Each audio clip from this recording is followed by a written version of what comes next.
We're recapping the 2023 NFL Draft that ruined everyone's mock drafts here on Detroit Lions Live. I'm your host, Dannie Rogers.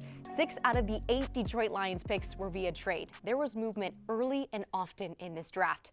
General Manager Brad Holmes opted to trade out of 6th overall and back to number 12, where he grabbed Alabama running back Jahmyr Gibbs.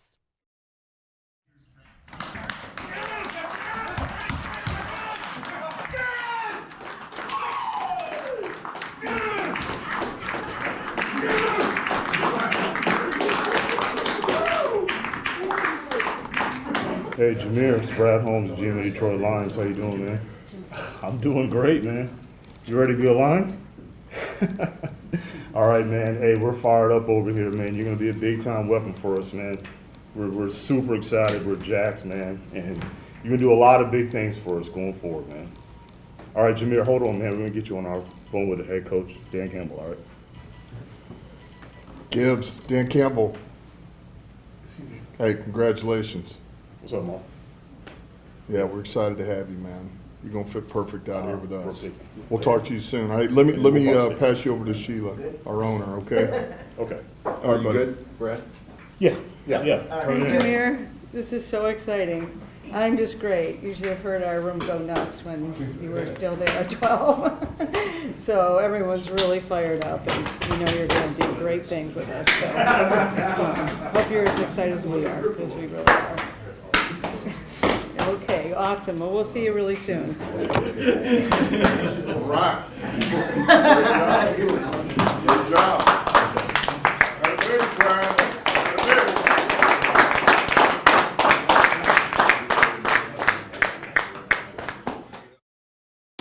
He led the Roll Tide in rushing yards and receptions last season. It's Jahmyr Gibbs, the newest Detroit Lion. Do you like scoring touchdowns, rushing the ball, or catching them better? Yeah, I like scoring whatever way I can get the ball, so it doesn't matter to me, yeah. When you got drafted, here's the site. You're on the phone call, surrounded by family, and you said you were shocked by how high up you went to Detroit. Yeah. What were you thinking in this moment? I don't know. It was just crazy. I don't know. I didn't think I was going to get picked that high. So, yeah, I was shocked, trying to vibe, trying to stay cool. You're trying to vibe, trying to keep it cool. When you learned it was Detroit, what was the first thing that came to your mind? Excitement, knowing how explosive the offense is, and I watched it a good bit last season, and just seeing myself in some of those roles, it was just exciting. You were watching the Lions last season? I watched some highlights. We love that. Highlights. We love that. Yeah. All right, when you came to Detroit, the GOAT, Barry Sanders, picked you up. Calvin Johnson was there as well. What was it like meeting Barry Sanders, one of the best running backs ever to do it? Yeah, he is my favorite running back I've ever seen. And he's the best one I've ever seen. So it was crazy meeting him and talking to him throughout that little time that we had. He's sharing some knowledge to me about his time in Detroit. It was pretty cool. Draft night, RG3 says you can be a nightmare for defenders in space. I know you make a lot of defenders miss. I laugh when I watch your highlights, and there's all of these guys just on the field trailing because they've fallen because you juked them out. So how is your versatility going to add to already this great Lions offense? I think it would just add something more to it. It's already a great offense already. So I think just me coming in and establishing my role and, getting respect of my teammates. And when I do that, everything will take care of itself. Mm-hmm. Does it take a little pressure off your shoulders when you know you're coming in with a good offensive line and a good established offense? Yeah, for sure. Yeah, I would say knowing that you have great teammates around you, and it helps when the defense isn't always focused on you, and you have pieces around to take the eye off of you. So, yeah. All right, great. All right. Last but not least, you say you're excited to get to work with this Lions family. What is your first impressions of Dan Campbell and Brad Holmes when you got into this building? Very energetic. Yeah. You can tell they're a players coach, and they know how we operate, how we feel. So, they just want the best for us. Are you ready for the NFL? Yeah, Yeah? for sure. Yeah.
he was definitely a guy that we had identified early on in the process. I really kind of just saw him really for the first time when I went to the Texas-Alabama game. He kind of stuck with me since then. We were just thrilled. He's very explosive. He's a weapon. Obviously he can do it all as a runner, but what he can do as a receiver and a lot of other things. So his versatility, what he's going to bring to the offense, we're really excited about. Even when we had 6 and 18, obviously we had thoughts of, maybe at 18, but, we didn't feel great about it. And so when we were able to select him at 12, that's when all the text started coming in of would have been gone by 15. Just a lot of picks, a lot of people saying they want to trade up. He's a fantastic young man that we're bringing to Detroit, and we just really, really liked him from a character standpoint. Now you're starting to talk about the football part of it, right? The first time I had a real chance to talk to him, I was really, really impressed with his overall football IQ, his understanding of protection and how to get to it. Elite short area quickness, great contact balance, a weapon not only from the backfield, but he can also do things on the perimeter. But probably what's most impressive about him is that he is a guy that can carry the football in multiple schemes and run the ball well. His burst, it shows on tape, of course. You looked at it, and as Brad and Dan looked at it, there was a value that we saw in this young man. There was a value that they saw in him, and we made the decision to go get him. And that value is on the player and what it can be for our team, right? So we placed a high value on what he can do from an explosive standpoint and creating more explosives, but not being limited to creating those explosives in the running game. So we see him as a guy that probably, in my opinion, is the best space player in this draft and what he can do with the football. So, there's a tremendous amount of value for him as a football player and not only as just as a back. I'm a Detroiter, born and raised. We're tough, we're strong, we're resilient. Touchdown! In the D, we carry this team on our shoulders. Detroit is a football town, we're a football city, and we stand behind you all the way. We love you and we're not going nowhere. And I am so excited because we're coming. It's coming. Yes! Touchdown, Detroit Lions! Hey, Jack. I'm good. It's Brad Holmes, GM of Detroit Lions. How you doing? You ready to be a Detroit Lion, man?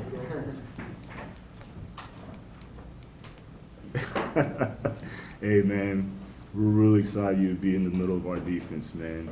All right? Absolutely, we're super excited too, man. Absolutely, I know you are. I know exactly what you're about. I know you are. I'm gonna get you on the phone with our head coach, Dan Campbell, all right? All right, yeah. Jack, hey man, I love your last name. Hey man, congratulations. We're so fired up to have you a part of it. Hey man, listen, you earned it. You earned it. I know you are. Listen, I love it. I love it. Seriously, you earned this, and we're fired up to have you. You're going to be a huge part of what we do, and this is going to be great, man. And we're about to turn the corner here, and you're going to be a big part of it. All right. All right. Hey, listen, I'm going to turn you over to Sheila Hamp, our owner. Okay. All right, brother. Congrats. All right. Hey, Jack, congratulations. I think we can deal with 2 Campbells. Yeah, it's great. It's great. Listen, it's great. Oh my gosh. Well, we are really, really excited. Your ears should be burning hearing everyone talking about all the awesome things you do and the way you are as a person. So, congratulations. We can't wait to get you here. We know you're going to be a huge piece of our defense. Can't wait. Absolutely. Absolutely. Okay. Take care. We'll see you really soon. Okay. Bye-bye.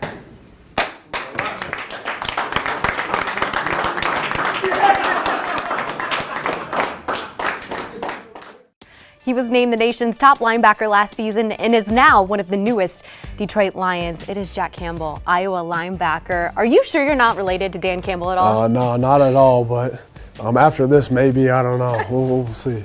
When you got that phone call from Brad Holmes and Dan Campbell, you had Coach Campbell chuckling on the phone. He was laughing. What were you saying to him?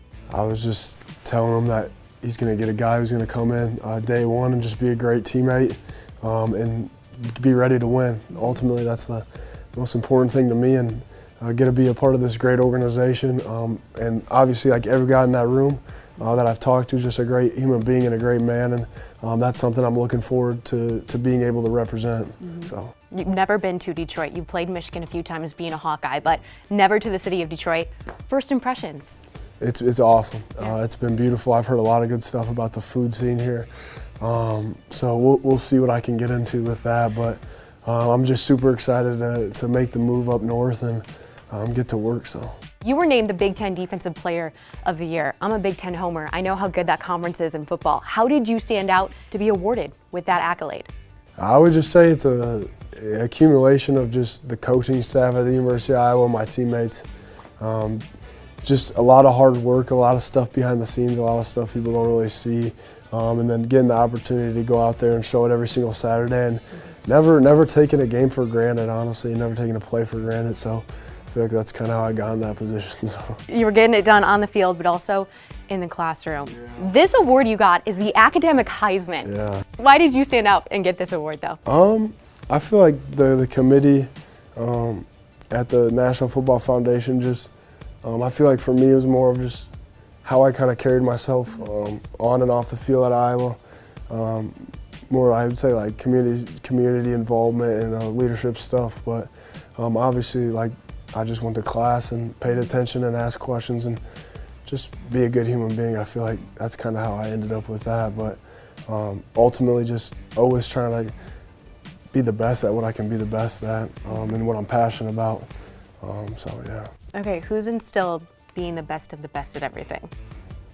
I don't know. I feel like it's just like bits and pieces of my whole family. It's been my two little brothers that pushed me, my mom, my dad, my step-parents, my grandparents. Like literally everyone's had a part in who I am today. I love this quote that your former head coach, Kirk Ferentz, said, that no team is going to let you walk out of a building for 10 years. That's a long time. That is a long time. Why do you think he's saying that about you? Obviously, Coach Ferentz, he's the longest tenured head coach in college football. I think he's going on his 25th season, so he's been around a lot of guys, and I feel like he kind of sees something in myself. And I'm gonna be honest with you, as a young guy, like I didn't really see that in myself, and he kind of developed me into that to be able to view myself in that way and just always believe in myself to kind of where I'm at now. But I mean, as soon as I step in the building, like nothing's about me; it's all about my team, and I feel like that's probably why he's saying that. Obviously, like. His relationship with me has developed over 4 years, and I feel like he kind of knows what I'm all about, and that's kind of just being a great human being off the field, but also winning. This is a scoop and score, a fumble recovery that you scored for a touchdown. It makes you smile just when you think about that. You've scored in multiple ways playing linebacker. I know, it's been awesome. What does that say about how you play? I don't know, I just like to kind of get the ball and go score a touchdown. Like, it doesn't happen very often, so anytime I can do it, I'm going to do it as many times as I can. So. What position would you be on offense if you switch sides of the ball? Ooh, maybe a tight end. I feel like at Iowa, like it's a lot of like the tight end pedigree at Iowa.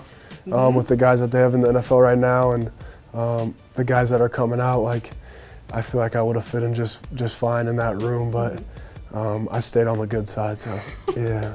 We'll be looking forward to you scoring some more touchdowns here in the league. All right, last but not least, off the field, this is a massive turkey. You eat this for Thanksgiving, or when'd you have it? No, I just got it right at, this is in the springtime, so that's just something that me and my brothers like to do with each other, is just get outside and spend time in the woods, and that's kind of my outlet, I feel like, off the field. We have a lot of woods here. Yeah, I know. When I was flying and I saw it on, I got really excited. So. I love it. We're so excited to have you. Thank you so much, Jack. Thank you.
First time looking at Jack, I kind of thought, okay, I've seen these kind of linebackers before. He's big and he's a plugger, but actually, no, he's not.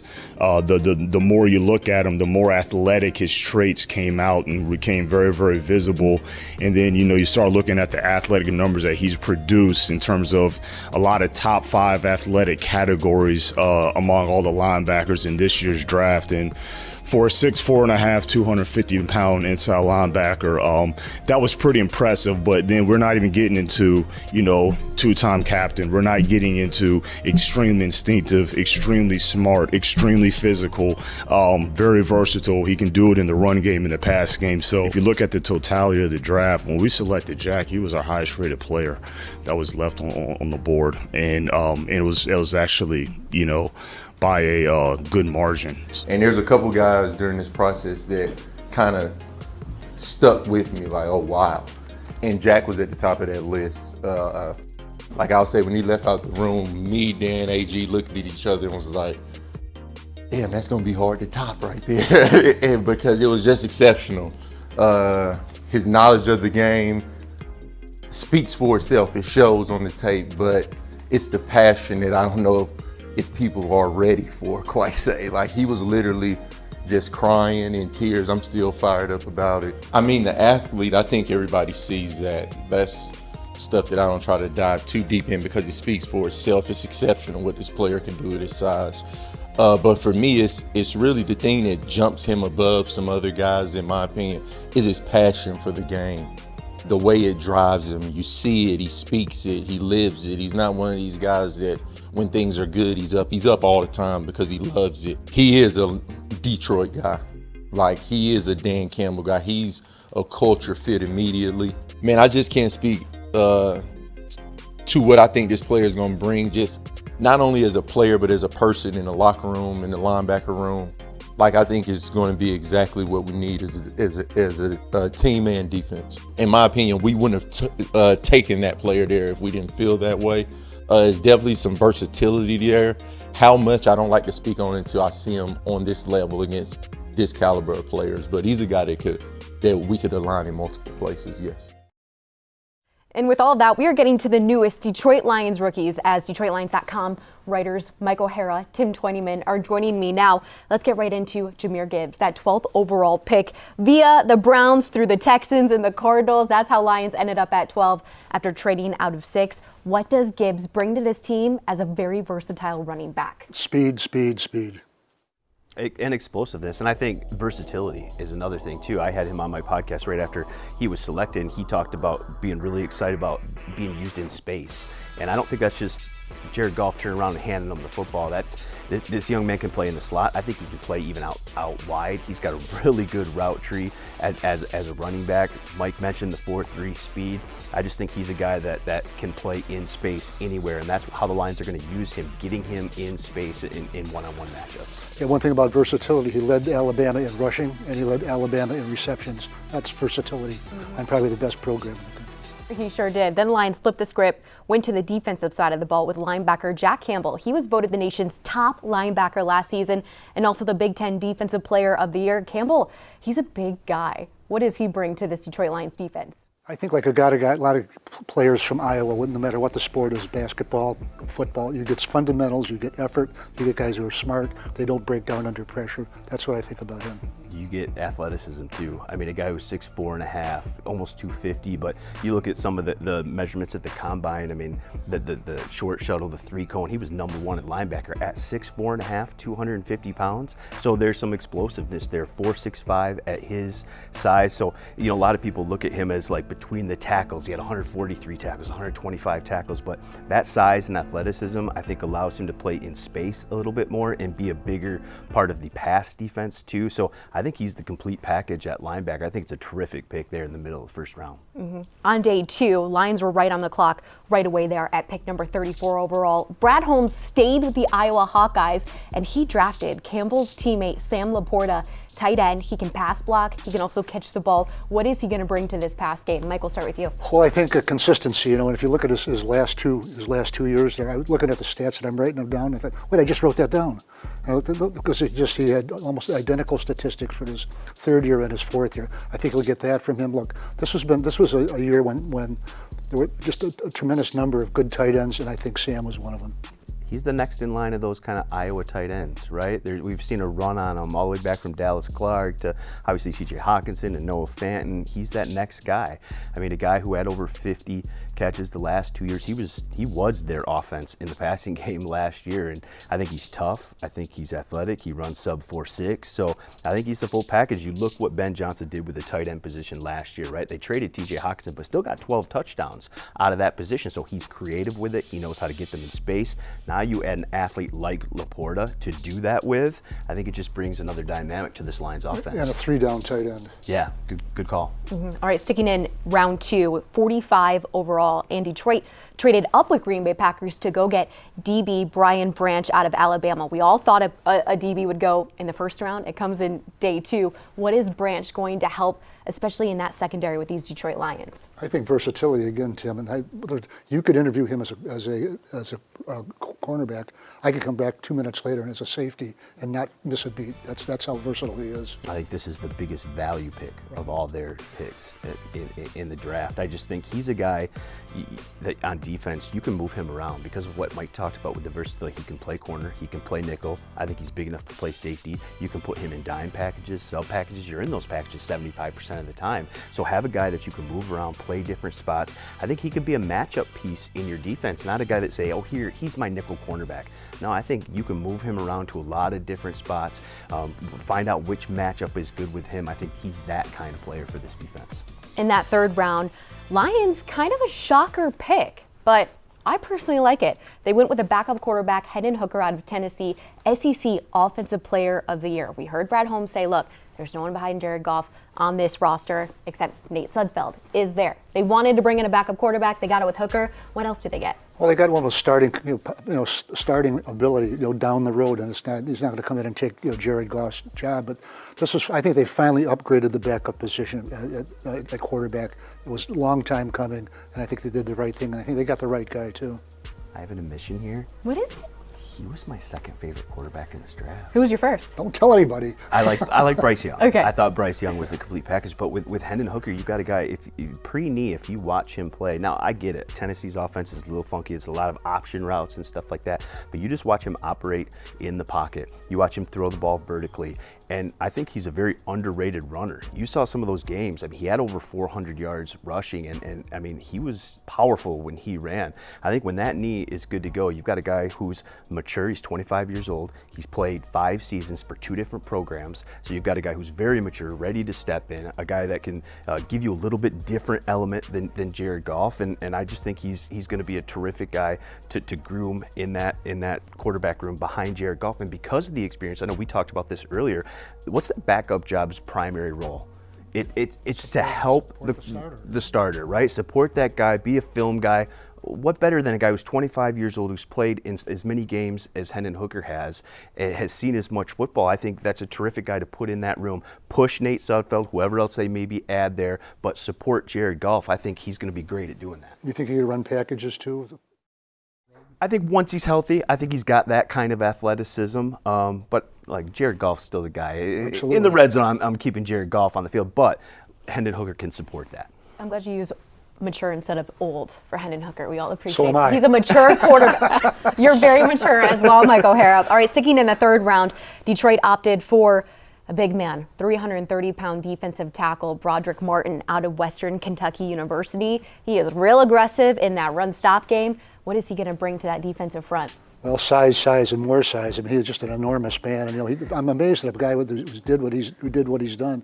Wasn't invited to the combine, but you look at his pro day results and all that. He's a pretty athletic guy, especially for that size. And I think what he brings size and something in the middle. Detroit Lions need that. really got on the radar at the East-West Shrine game. Yeah. You know, that was where they kind of saw, wow, in practice, this guy moves a lot better. You know, he's a lot quicker, a lot more nimble than a guy who weighs 330 pounds. And so I think that's the intriguing thing with him is you've got a guy that can, you know, take on blocks, be a nose or, you know, a one gap or two gap kind of guy. But if he can provide you a little something in pass rush with just how nimble he is, that's a bonus. But I think he's just a big space-eating guy who's got some quickness and some size, and you can't go wrong with those guys in the middle of your defense. Before we get to day 3 draftees, General Manager Brad Holmes was in the headlines there on day 3 because Detroit ended up trading running back DeAndre Swift, the former 2020 second rounder, to the Philadelphia Eagles. In exchange, Detroit got a 2025 fourth rounder and moved up 30 spots in the 7th round to pick 219 in this year's draft. Here's what General Manager Brad Holmes had to say about the Swift trade. It's my job to keep laser focus on the present, but probably even more importantly, keep laser focus on the future. And that's what went into a lot of the decisions with, you know, having to make the trade with DeAndre Swift to Philly. You know, he was his last year of his contract, and you know, if I go back to last year, I felt really good about us being able to bring back Jamal Williams. You know, I felt confident as a season ended. I felt good with our conversations with his camp, and it didn't happen. So you have to just be prepared for all those things. You know, we don't draft scared. We don't kind of play scared. You know, the thing with Jahmyr Gibbs is, you know, that's the guy that we loved, you know. So, but again, having to keep that laser focus for the future, you know, all those things come a part of it. But also we want to do the right thing for the player. And so that's kind of how we do it. And so I think at the end of the day, him being able to go back to his hometown on a really, really good team that was just in the Super Bowl. So I think it was a win-win for all parties involved. DeAndre Swift's a dynamic, electric football player. So that was important in part of the trade is that, you know, you're going to depart ways with a player of that caliber, of that magnitude. And, you know, when he's out there, what he can do, you know, you get, you know, what we could say fair compensation. So, you know, me and Howie, you know, I got a lot of respect for Howie. And we, you know, we just kind of talked about it over, you know, some few days, and we were able to get it done. Tim, Mike, what is your reaction to the Swift trade? We thought it was inevitable when Lions went running back at 12th overall. Yeah, I thought the writing was on the wall, like you talked about. When you sign David Montgomery in free agency and then you take Jahmyr Gibbs at 12, what kind of reps was DeAndre Swift going to get? And so I think it's kudos on Brad Holmes too to do right by the player too. You know, I mean, you've got your two guys, you're set.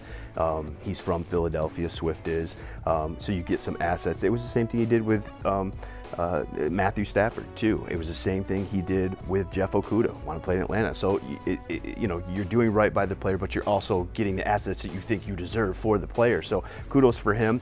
I think it was just like we talk about all the time, the best ability is availability, right? And that was always the issue with DeAndre Swift. There was never a question about how dynamic he was, how much he could help you.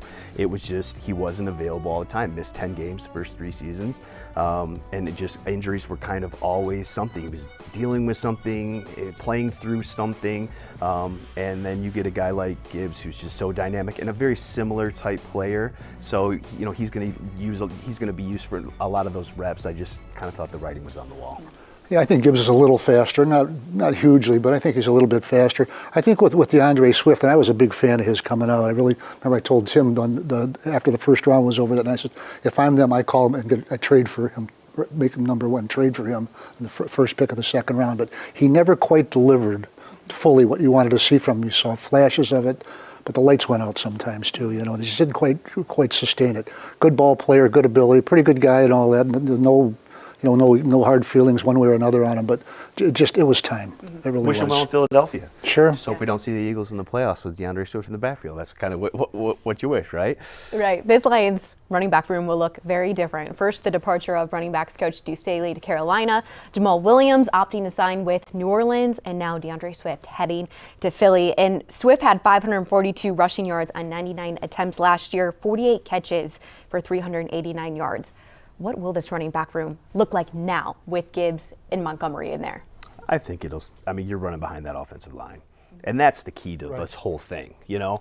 I mean, you've got 4 Pro Bowl caliber guys up front. I think it's arguably right there with Philadelphia Eagles, the top offensive line in football. I think Mike could maybe get a couple yards there behind that offensive line. It's that good. But no, seriously, I just think... That was serious. I think you've got, in Gibbs and Montgomery, you've got 2 guys that are really good at making the first guy miss, very elusive type guys. And then with Gibbs, you've got the explosiveness, the 4.3 speed. So you're running behind one of the best offensive lines, which means you're going to get into the second level, and you have an ability now to make guys miss. That gets you into the third level. I think what we're going to see from this Detroit Lions backfield this year is more explosive plays. Look, they rushed for 2,000 yards. They had 17 touchdowns. A lot of those were goal line touchdowns, a lot of those grinding. I think we're going to see more big plays with Montgomery and Gibbs behind this offensive line. No, I would agree with that wholly. I just think one thing, I think you're going to see the offensive line with those knockbacks, 2-3 yards, and then the running back gets there. You take over the next 5 or 6 on your own. I think that's the way. If you've got an offensive line that promises to be as good as the Detroit Lions, you can do a lot more things. You can dictate the course and the pace of the game. I'm glad you guys just mentioned offensive line. That's what Detroit Lions opted to start day 3 with, going for William and Mary's tackle, Colby Sorsdale, who has started every single game since he was a true freshman that he was available for. Very impressive offensive lineman. Mike and Tim, what are they getting from Sorsdale? I mean, William and Mary might be a small college, but it's really a dynamic athletic program there, especially in football. And I think he brings that. I think Tim and I looked at it. He played right tackle his entire career there. I think he had missed 1 season because of the COVID and played 3 games in another, but he played every game in the other 3 years that he was there. And it looks like a really nimble guy. He's with 6'5", 303. We'll see what kind of a future he has. It might not be a tackle, though. It might be inside at guard and center. Team captain, 46 starts. At the East-West Shrine game, again, played really well there. And the great thing about those East-West Shrine games, the Senior Bowls, is during those practices, teams will say, hey, can we move that guy to guard? Can we move that guy to center? Can we see what else he can do there? And when he moved to guard, he played pretty well. And that's where the Lions then started, talking to him a little bit more. Hank Fraley, called him a few times. And I think Mike's right. I think there might be a move to guard there. 33 arms, 10-inch hands for a guy 6'5". It's kind of not the most ideal stuff, but he can be on the practice field and he'll decide that for himself. But I think there's some versatility there. So a guy who's played a lot at tackle, but also a big body, a guy that they can move inside, who showed at East-West that he can play some guard too. So there's some versatility there. And just one thing for the longtime Detroit Lions fans out there, Lou Creekmer from William and Mary made the Pro Football Hall of Fame after playing for the Detroit Lions. So what a nugget. What year was that, Mike? I forget. I just wondered if you were live there watching it at all. High chance. I wonder that every morning I wake up. The Detroit Lions wrapped up the 2023 NFL Draft with pick number 219 in the 7th round. Mike, Tim, Brad Holmes opted to go with a wide receiver, Antoine Green out of UNC. We know he can certainly stretch the field. What else is he going to bring to this offense? Well, he's got good size. He's got some leaping ability. And the one thing you might like about him, he was a 5-year player at North Carolina, but he got better incrementally, and then his last 2 years, really got most of his stats the last 2 years. So at least you're looking like a guy who's ascending. 19.0 yards per reception for his career. He's a vertical threat, and so you're not going to have Jamison Williams the first 6 games of the year. So you hope this kid at 6'2", 200 pounds, 4'4", 740, he's got the size, the traits that, early in the season he comes into camp, he shows you that maybe he can, be a guy that can contribute early on and maybe fill some of the void vertically down the field, getting those 50-50 balls that J-Mo would have done. And you've got a guy that can build in, and then when J-Mo comes back, you're just that more talented and deep at the wide receiver position. Yeah, he kind of reminded me a little bit of DJ Chark, but not quite, not quite as tall, but sort of those dimensions. I asked Brad Holmes if DJ Chark was a void they needed to fill, and he's like, yeah, I guess you could say that. So Antoine Green, 7th round pick, possibly could do that, and maybe special teams as well. Yeah, special teams is a good point by you too. And look, in the 7th round, day 3 guys, you're looking at traits, right? I mean, all these guys have flaws, otherwise they would have been 1st, 2nd, or 3rd round picks. But to get a guy who's 6'2", 200 pounds, 4'4" type guy, had production as Mike talked about, can fill a role on special teams, I think that's a traits guy that you hope steps into a veteran wide receiver room, learns from those guys, and can help you early on. And also one thing I would think that Dre Bly, who's now an assistant coach here, was an assistant coach on that staff, and I'm sure they at least asked him his opinion now. and Dre will be completely honest, but it certainly must have been a good sign for him. A big thank you to Tim and Mike for joining us as always. The 2023 NFL Draft is a wrap. For everyone at home, stay tuned for more of our coverage as we welcome new Lions to Detroit.